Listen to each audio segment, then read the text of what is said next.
Did you know that in South Africa alone, there's almost 45 billion rand in unclaimed policies and money in pension funds? And it's just mind-blowing to me. And often we know this from experience. If you work in anywhere with a client with their estates, that oftentimes they pass away without a will or even a valid will in place. And this means that it can eventually take years to wind up an estate. And not only that, now it costs so much more to wind up that estate. And, I think the other problem that I see a lot is that financial advisors and estate planners and practitioners and so forth, they struggle to have a true holistic. I think getting the holistic view is one thing, but keeping up to date with the total holistic view of what a client has, their data, their information is just a task that is just almost undoable. And when the time comes to act, when somebody unfortunately passes away, it's a massive challenge. I've seen this over and over again. Well, there seems to be a solution to all of this, and that's what we want to share with you today. This is Propulsion, the podcast for forward-thinking and driven and ambitious financial planning professionals. It is the catalyst to the exponential growth of your financial planning practice, your business, or your franchise. This is where professionals come in order to learn about the latest technology, to learn about best practice when it comes to running and managing their business, as well as marketing, sales, relationship building, the best and most valuable interviews with local and international guests, and a whole host of other things. Without any further ado, here is your host, Francois de Toey. This morning, I'm really excited to talk to Jeff this morning from Lifedocs and to look at the solution that they have come up with and put together. But we're not only going to talk about that, we're going to talk about all the problems and the challenges that we face when a client of ours passes away, and we need to sort of get all the documents together and make sure that everything is efficient. And I even want to talk about the red file. You know, the red file. I want to talk about that as well. Good morning, Jeff. Welcome to Propulsion Live. Morning, Francois. How are you doing? I'm awesome, man. I'm awesome. I don't feel the cold today because I'm standing here and I'm all revved up, and so it's been a good morning. Yeah, I did. And I said to my wife, so like, it looks cold outside. And I go like, no, it's not cold. It's getting light very, very late, very suddenly. It just feels like overnight. Suddenly the sun only rises at 7. But anyway. Good stuff. Jeff, thanks so much for joining me. I really look forward to getting into this conversation with you. It's something that I've seen since I've been in this business for many, many years, that when a client passes away, it is a nightmare in many cases. I won't say in all cases, because I've also had clients in the past. You ask them, there's a file, everything's there, it's up to date. But unfortunately, I think that's 1% of our client bases are that prudent when it comes to putting the documents together, keeping it in one place, making sure everybody knows where it is. And I also think these days, with all the digital assets and all sorts of other things that's now coming into play, social media accounts and things like, it's hard to keep those things in an actual file. But I just think that we're really sitting with a problem in our hands, and I think there are a lot of people trying to solve this. But really excited to sort of get into what it is that you've done. But before we do, I also want to delve a little bit more into the problem to highlight what those problems are. So that's sort of what we can look forward to. But let's just start off with the solution, just a brief overview and sort of an introduction to Lifedocs and what Lifedocs is. And my question to you is obviously I think I sort of set the scene just now, but where did the idea for this actually come from for you? Because you're a CA, and I'm quite interested. I know you're in financial management and all sorts of other stuff. How did Jeff come to see that there's a problem here? Yeah, so thanks again for having me. I really, really appreciate it. So it wasn't, I can't claim the idea as my own. It was actually my co-founder, Blessing. He was the originator of the idea. And basically where it came from is he had a family pass away, and a family member pass away. And during this time, he thought that it was going to be a simple process of getting this person's estate wrapped up. It's 3 years later, it's still not wrapped up. And obviously, being a developer, he said, no, this is a problem that you need to solve. And the problem that everyone doesn't realize is that yes, you can be organized at home, you can be organized everywhere, but you don't know what you need. and it's basically a problem of you don't know what you don't know. And what we decided to do is, Blessing then contacted me, and the timing was perfect because I recently just sold my business. And what he says, Jeff, listen, I've got this problem. I want to try to solve it. Can you come on board and let's get it done? So then I started deep diving into this problem, and just the data really shows as well. I was chatting to a lot of friends of mine and connections in the industry, and it's a nightmare wrapping up an estate.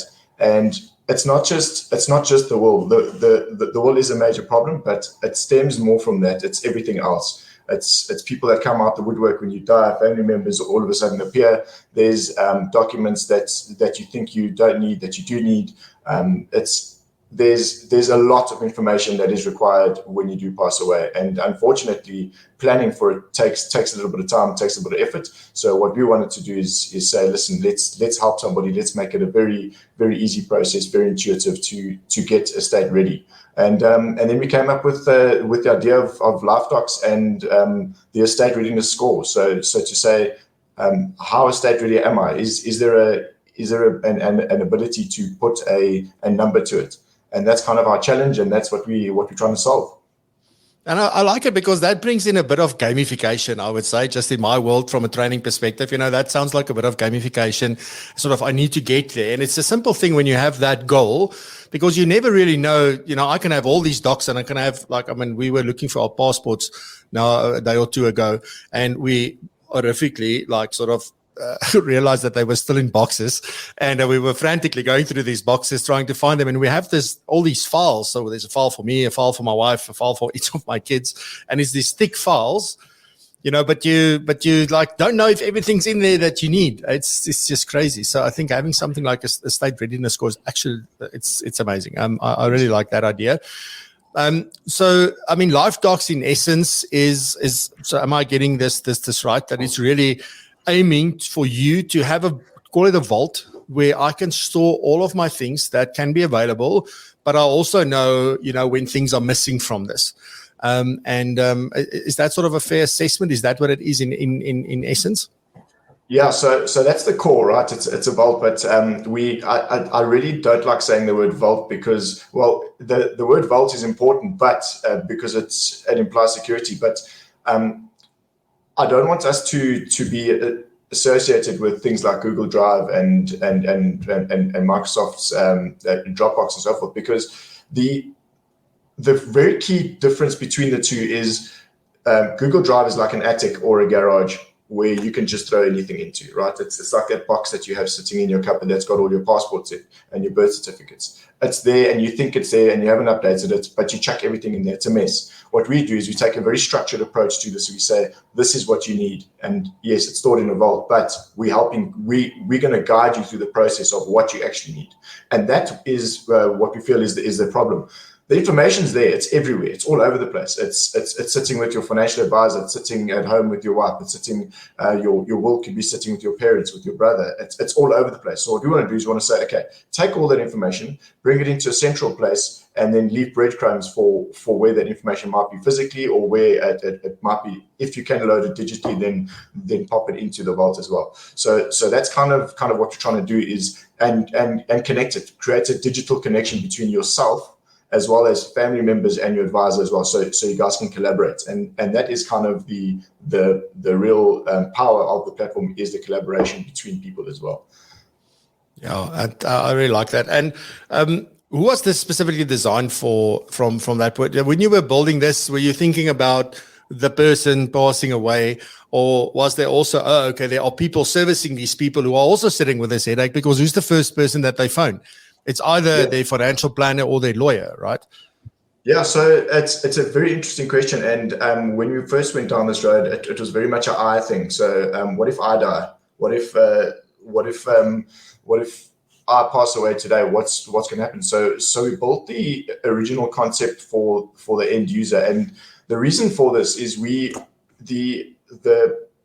concept around data and data security and the ownership of data is very important to us. And what we said is this thing needs to be very consumer centric. So it must be customer centric in terms of the data ownership and who is the arbitrator of that data. So we said, let's build it for anybody to use. So anybody can come on board to the platform, use it, regardless whether you even have an advisor or not. You come on board, load yourself up, and you can start using it and pay for your own account. So it's got that approach. Then what we've decided is that a lot of people actually collaborate with their advisors and their estate planners doing the exact same thing. So why don't we bring the estate planners on board through an advisor portal and allow them to collaborate with multiple clients, upload multiple clients, and get them on board so they can offer their clients the service as well. Yes, and I think that is absolutely the way to go, because it's not only the if I die, what happens. It is the person that needs to help my family that also sits with that problem, and then it's my family that sits with that problem. And I want to move on. Let's focus a little bit on these challenges and what really happens. And I've seen this like in practice way too many times and even I always use this sort of one example where. There's someone that I know very well, and her husband passed away, and he is part of, when he was in our game, he was a financial advisor. She worked with him for many, many years. They know and understand. And the one thing that I learned from that whole experience is that even though you know and understand, and even if you expect somebody to pass away, you don't expect, it's obviously worse when you don't expect somebody to pass away because there was no time to sort of try and mentally prepare yourself for that. But when it actually happens, you never know how that dependent or that spouse or that partner is going to react. You never know what the emotional state is going to be, what the impact is, how long it's going to last. Just how does it influence their thinking? And I think, from that point of view, it's just we don't want them to go and battle with us. So hence, as a financial planner or a fiduciary specialist or somebody, we take that burden away from them and we say, we will collate all of this stuff. And then you realize, like, oh my word, nobody knows what's where, what's happening, what's going. And I guess that the main thing here is that whether you're a financial planner or you're the estate administrator, the executor, a fiduciary company, doesn't matter. We all need the same information. And obviously, as I just said, like, these things are really not easily available. And I mean, has this been your experience, and what do you see in practice? Yeah, so I think what happens is everyone puts death off at like the bottom of their list. I'm not going to die today. I'm not going to die today. So that kind of sets the scene for how much planning you put into if you do die, and then the next big problem is no one. So they say, okay, if I die today, I've left my will with my wife. That's it's a major chunk of what you need, but everything else that comes in, you're planning, all your financial information, all your digital, your digital life. What do you do with that? So us millennials have got enormous amounts of digital information and connected accounts and so forth. No one comes in and says, okay, take my Facebook account and delete it. No one does all these things. So in terms of the availability of information and collation of information, it's there. The problem comes in that people don't have peace of mind at any given time about if something had to happen. And for the financial planner to take that burden on, to say to their clients, don't worry, we'll sort it out, that kind of just shifts that peace of mind from or that terrible time that they're going through, and that anxiety from the client onto the financial advisor or the estate planner, and now they're sitting with the problem. And the problem is eventually going to come around back to the client in the form of questions, because you don't have all the answers. So then you go and you ask certain questions, and then as these questions start developing and the number of questions increase, then the anxiety gets increases again for the customer at the end of the day. So you basically it's like opening a can of worms. And at least if you know what's in the can, you can manage how those worms escape. So what you try and do is you want to say, give me the can, I know what's in it, let me deal with it, as opposed to, don't worry, I'll take the can, let's open it and see what happens. So that's kind of the analogy that I try to make for this. But yeah, it's a terrible time, and the problem is it just takes so long and it's so drawn out, and there's so many things going on. So yeah, the information's there. It's about how do you make it readily available, and how do you share it, and how do you make everyone know where it is and what it's for. So yes, the information is there, but now I want to ask you this question, and maybe it's a fair, maybe it's an unfair question, but which documents or what information is notorious for not being available, or that we're always hunting for these particular things? Are there any specific things that you've noticed that's always been, it's just mostly a problem for in most cases? Can I throw the Department of Home Affairs under the bus here? Yeah. So I suppose any documents that you don't have, that you have to get from Department of Home Affairs, that's always a challenge.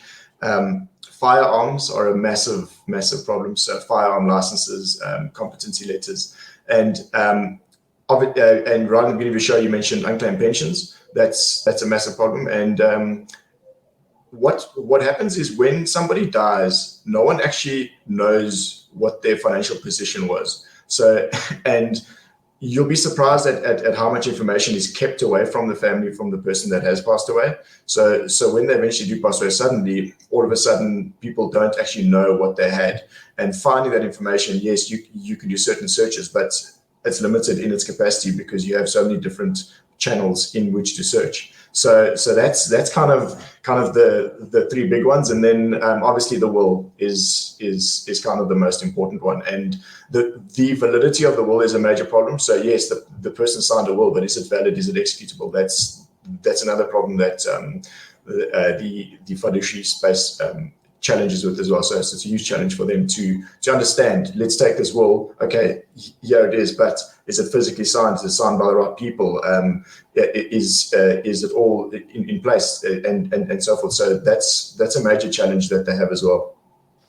Yeah, I know, and again, now if we listen to all of that, and it's absolutely. I mean, I must say that those are some of the things that usually causes an issue, and also like often somebody may have everything in place for their firearms, for example, and they've gone and said, oh, this must go to my son, but my son does not want to touch that gun. They don't want it. Now you sit with another problem, and there's all sorts of other things that happens. And I think not something to do with missing documents and things like that, but definitely something that I think a lot of people don't do that they should be doing, that we should maybe advising our clients to do, is to speak to the beneficiaries before the time and say, listen, this is what's happening in my will. This is what I'm going to do. And I know there are some dynamics in certain families and things that makes that difficult, but that's fine. But in most cases, if clients can talk to their beneficiaries and explain to them and sort of see, do you even want this thing? Because then that also makes things so much easier. And I think, you're listening to all of this, I just want to reiterate the point around, now you throw all of this emotion and the stress and missing information and maybe financial pressure, missing documents and all of those things all into one pot. And now suddenly it becomes such an overwhelming thing. And that in itself will lead to the estate taking so much longer to wind up. Because maybe now the executor is looking for things, but the beneficiary or the spouse or somebody is not in the mood to deal with this. They can't deal with this at the moment, and it's just delaying and delaying and delaying. What I have seen in practice, though, because we all know this is a problem, and what people have been doing for many, many years is what I refer to as the red file, is to give and it was actually part of their value proposition and still is today, where they take a physical file, and sometimes a red file, literally red. Sometimes it's a nice leather-bound file. Sometimes it is, a cheap P&A, some sort of file. Doesn't matter. But this file is being offered to the client with all sorts of dividers and a checklist and all sorts of things that needs to be in that file and that needs to be updated. So my question now to you is, and this is probably you'll be biased towards one of them, but that's fine because I want to get into it. Is the one better than the other, the physical file versus a digital file? If we can just compare it on that level. I know it's not 100% the same thing, but, is the one better than the other? It kind of depends how digitally enabled you are. So as we go through the years, more and more people are becoming digitally enabled. So to answer the question, which one is better? I think at this stage, it's whatever you are comfortable with as an individual. So a lot of older people are more comfortable having a physical file sitting in their safe. But the problem with that, and the problem that I had in my specific family, is my father's not digitally enabled, but he's got a pretty good file system where all these things are kept.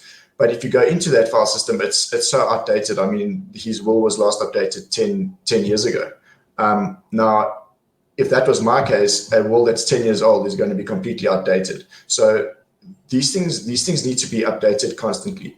And for me and the availability of knowing if my parents' data is kept up to date is a disaster. So what I went and did is I went and actually did and got all my parents' documents uploaded onto Lifedocs, because it gives me peace of mind, not just them.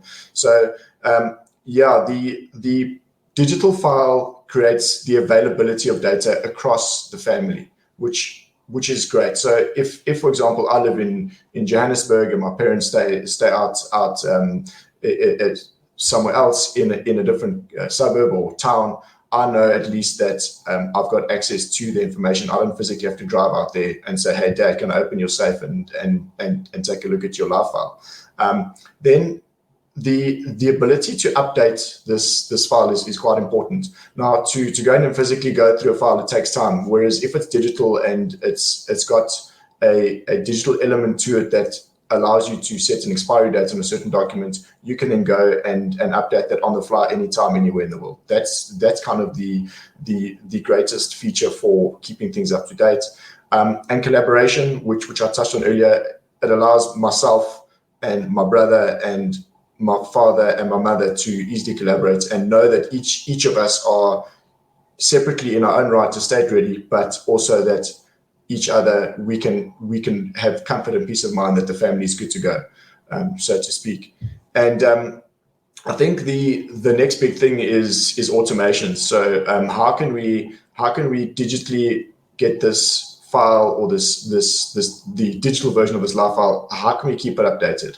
And there's an enormous amount of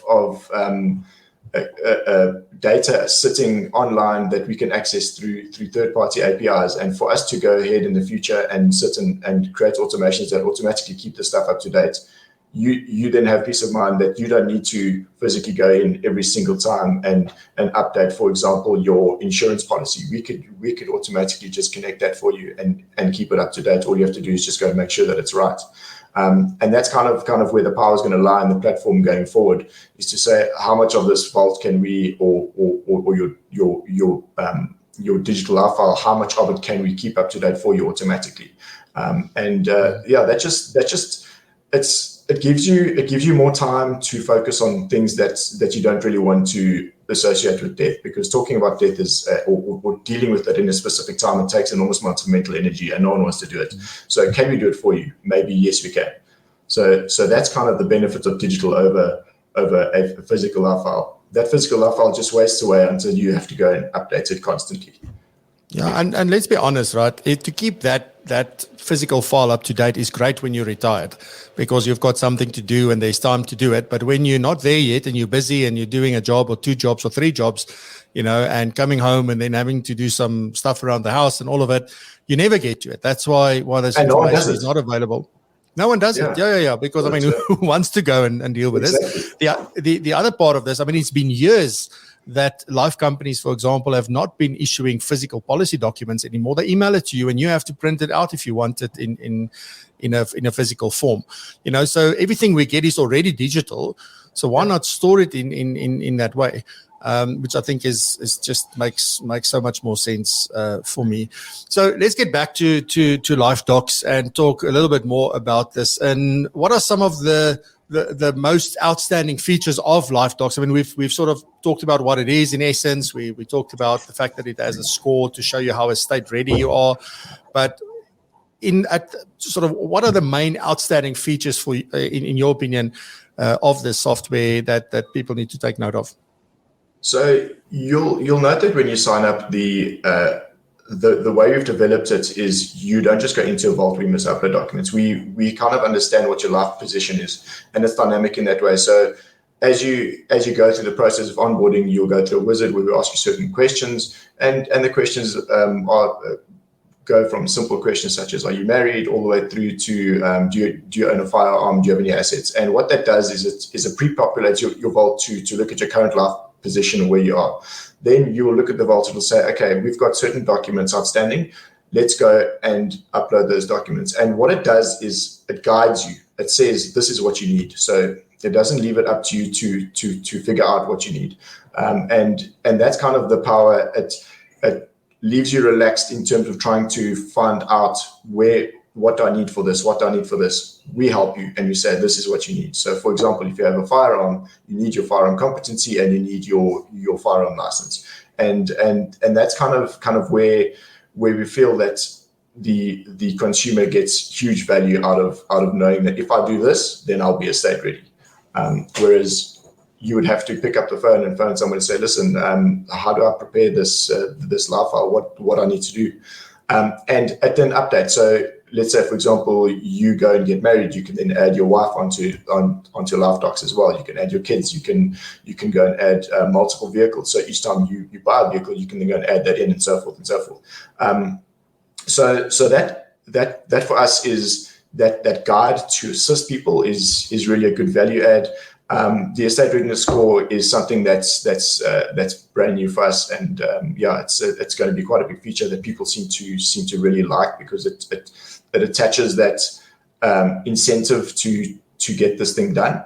And then so by having that framework, we reducing the amount of time customers have to think, which is great, so they can think about other things as well. And then the sharing and collaboration, I would say, is probably the most the next most outstanding feature. So I can go and share certain documents with my family members, with my advisor, and they can collaborate in there as well. So if my advisor wants to do some work for me, he can then go in and upload certain documents. And that kind of, it's in the family situation, if I'm not so good at the paperwork, but my wife is on it, she can go into my vault and just go and upload all my documents for me as well. So yeah, we're trying to open it up to make sure that if you don't want to do it, somebody else in your family can do it, and they can do it easily in the same environment, and you're all looking at the same thing. So to create the collaboration as well. So yeah, I would say those are the most outstanding features.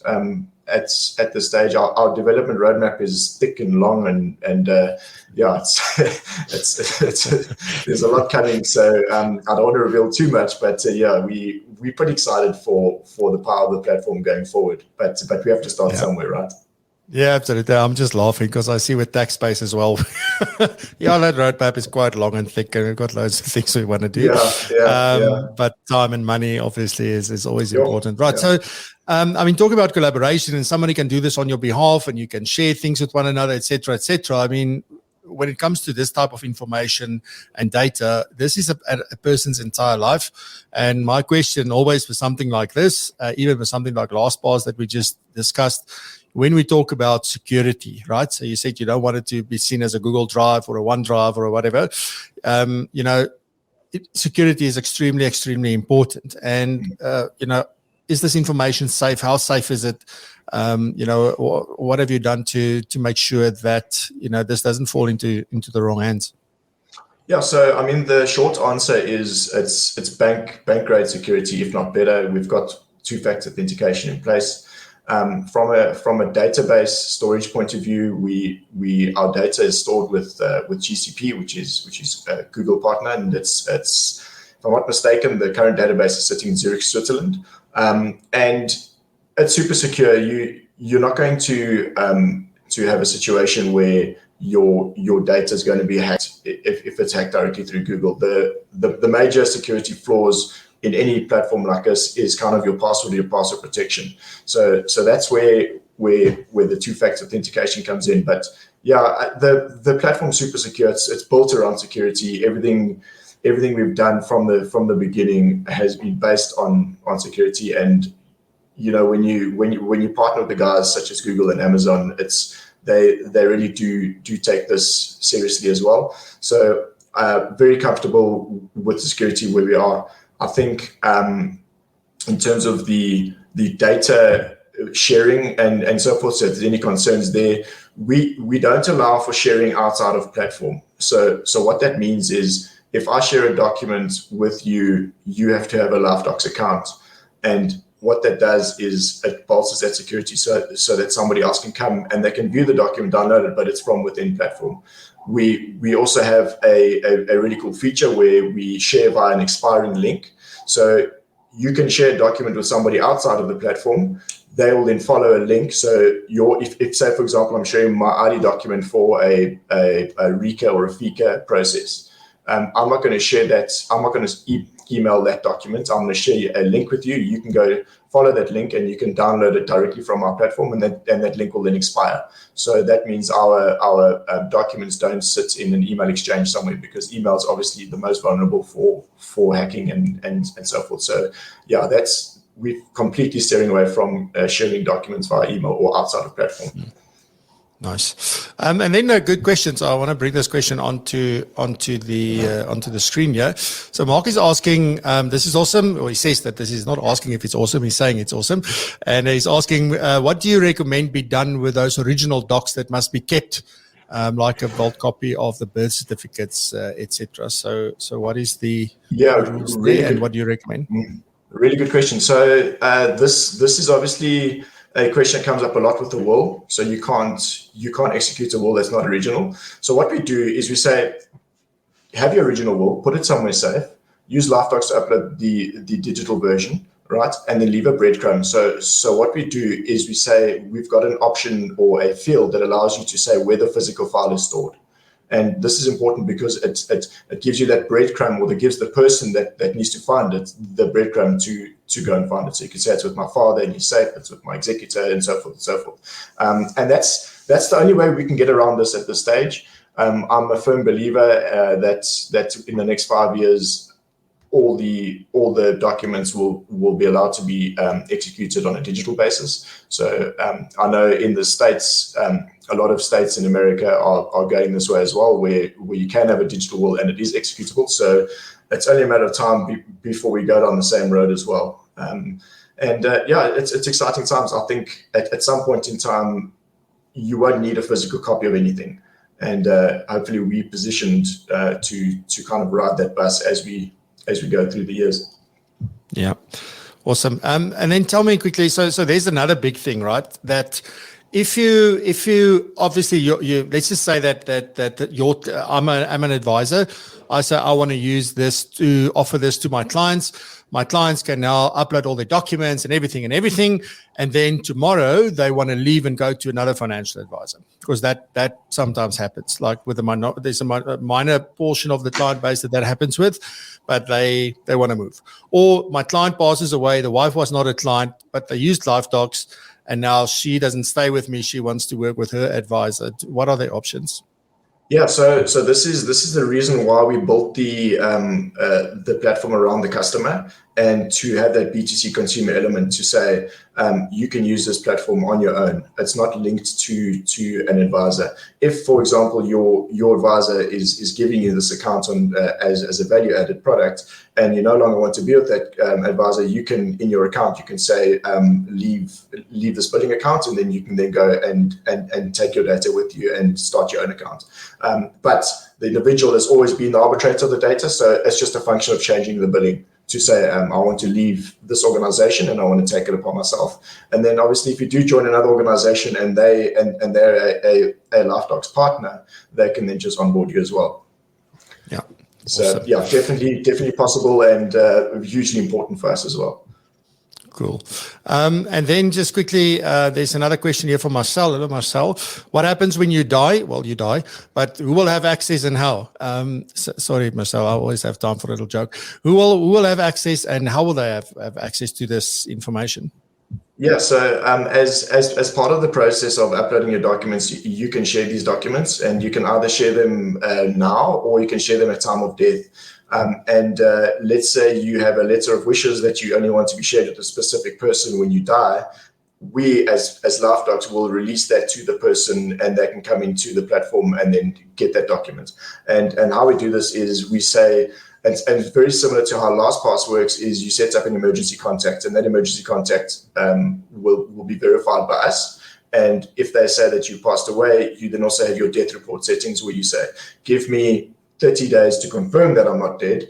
After I die, contact me via SMS or email. And then once I am confirmed dead, you can delete my account or let it be continued by my family member, and so forth. And we take those settings and we apply that upon death. So the moment we find out that you have passed away, then we can release that information.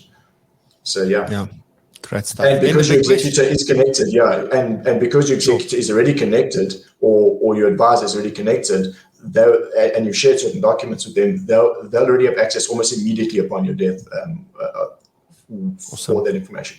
Great stuff. The big question: what does it cost? Yeah, so for any individual coming off the street to use the platform, we start at 29 Rand a month. Our pricing is going to change going forward slightly, but and then for advisors, it's between 250 and 500 Rand per advisor on the advisor portal, and then for each one of their customers, it goes down to about 12 Rand per customer. So we give a huge discount to the advisors and their customers. Awesome. Alrighty. If people want to learn more, where can they find out more? Yeah, so you can, I'm on LinkedIn, so you can get me at LinkedIn as well, if you do want to connect. Also, you can drop me an email. I'm Geoffrey at lifedocs.co.za, so I can always assist you there as well. And then, our website, so lifedocs.ai or lifedocs.co.za as well. So those are the two, awesome. Those are the two entry points for that.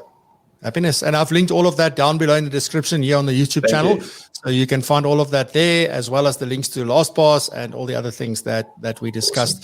Awesome. And just like that, we've come to the end. Jeff, thank you so much. This is very interesting, and I can hear that you guys have really thought things through. It sounds to me like a very solid system. You've really thought about the processes, the practicalities, and all of that, which is amazing. I think often, when we start designing things, we miss out on that. And I think also because this is built off the back of somebody who lost someone and all the pains and things that they went through. That's why this is such a great product at this point. So just thank you very much for your time, and we wish you all the best, and we hope to catch up in the future. Thank you, Franz. I really appreciate it, and thanks for giving me the time. It's been great. Thank you for listening. Remember to check out the live show, Propulsion Live, on YouTube every Friday at 7 a.m. South African time. You can find it at www.propulsion.co.za/live. That's propulsion.co.za/live. And please remember to subscribe, share with your colleagues, your friends, and anyone who may find value like you did in this podcast. Once again, thank you very much, and we'll see you in the next episode.